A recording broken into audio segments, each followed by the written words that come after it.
एक बार की बात है, एक छोटे से गांव में एक आदमी रहता था। उसके घर के पास में एक पहाड़ था, जहां पर वो रोज सुबह जाता। उस पहाड़ पर थोड़ी देर के लिए वो बैठता, फिर वापस आ जाता। तो रोज की तरह वो सुबह सुबह जा रहा था। पीछे से उसका छोटा सा बेटा आया। उसने आकर के उसका हाथ पकड़ लिया और कहा कि आज मैं भी आपके साथ चलूंगा। उसने पहले तो उसको थोड़ा सा समझाया और मना किया।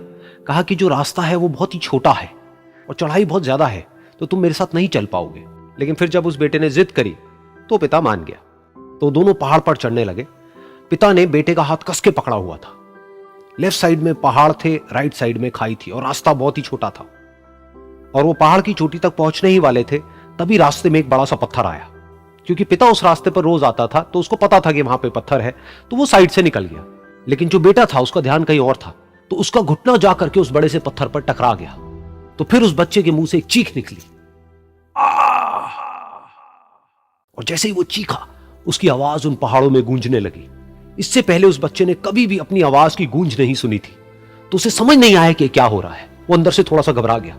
उसे लगा कि शायद कहीं कोई है जो छुप करके उसको देख रहा है और उसका मजाक उड़ा रहा है। फिर उस बच्चे ने बोला, कौन हो तुम? कौन हो तुम? तो जब उस बच्चे ने इस गूंज को सुना, उसे गुस्सा आ गया। उसे लगा कि कौन है ये जो मेरा मजाक उड़ाए चले जा रहा है। फिर उसने गुस्से से कहा, मैं तुम्हें छोड़ूंगा नहीं। और फिर जैसे ही उसने इस गूंज को सुना, वो घबरा गया। उसके पिता समझ गए थे कि क्या हो रहा है। उसने अपने पिता का हाथ कस के पकड़ लिया और उनसे पूछा, कौन है ये जो मुझे इतना तंग कर रहा है? कौन है ये जो मुझे इतना डरा रहा है? तो उसके पिता थोड़ा सा मुस्कुराए और उन्होंने खाई की तरफ देखा और जोर से बोला, मैं तुमसे बहुत प्यार करता हूं। ये सुनकर वो बच्चा हैरान हो गया। उसे समझ नहीं आया कि हो क्या रहा है, कि वही इंसान जो उसका मजाक उड़ा रहा है और उसको तंग कर रहा है, वो उसके पिता को बोल रहा है कि मैं तुमसे बहुत प्यार करता हूं। तो उसके पिता ने अपने बेटे को देखा और वो समझ गए कि उसके मन में क्या चल रहा है। और फिर दोबारा उन्होंने बोला, तुम बहुत अच्छे हो। और ये सुनकर उनका बेटा भी थोड़ा सा मुस्कुराया और पूछा अपने पिता से कि ये क्या हो रहा है। और फिर उसके पिता ने अपने बेटे को समझाया, ये जो आवाज तुम सुन रहे हो ना, ये किसी और की नहीं है, ये तुम्हारी ही आवाज है जो कि पहाड़ों में गूंज रही है और तुम्हें अपनी ही आवाज सुनाई दे रही है। जैसा तुम बोलते हो ठीक वैसा ही तुम्हें सुनाई देता है।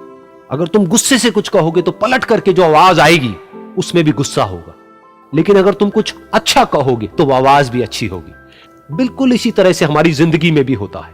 जैसा तुम अपने मन में इस जिंदगी के बारे में सोचते हो, ये जिंदगी तुम्हारे लिए बिल्कुल वैसी ही हो जाती है। अगर तुम मन ही मन अपने आप को ये बोलते रहोगे कि मेरी जिंदगी तो बहुत ही बुरी है, तो तुम्हारी जिंदगी सच में बुरी हो जाएगी। और अगर तुम अपनी जिंदगी से प्यार करोगे तो तुम्हारी जिंदगी भी तुमसे प्यार करेगी। ये बात उस बच्चे के दिमाग में घर कर गई और फिर वो दोनों उस पहाड़ की चोटी पर गए। लेकिन बच्चे के दिमाग में यही बात घूम रही थी। और फिर वो बच्चा खिलखिला के हंसा और उसने अपने दोनों हाथ खोले और अपनी पूरी ताकत से बोला, मैं तुमसे बहुत प्यार करता हूं।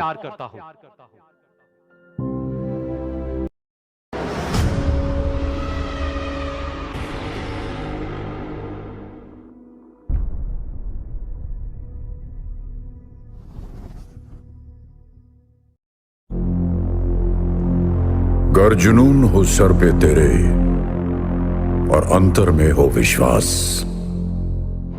फिर ठोकर